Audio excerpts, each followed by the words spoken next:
ভ্রম ভ্রমর কোনো কিন্তু জানি ঠিক সেই রকম ভগবানের নামে কি মহিমা কি মাধুর্য ভগবান জানেন না, জানে কে? এই ভক্ত ভ্রমর।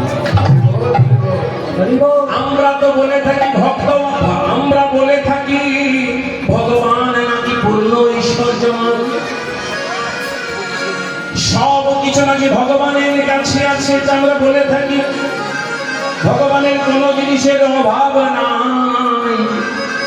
কিন্তু একটি জিনিস রয়েছে যেটি বাবা ভগবানের কাছেও নাই কিন্তু ভক্তের কাছে আছে। সেটি কি জানো? এমন একটি জিনিস আছে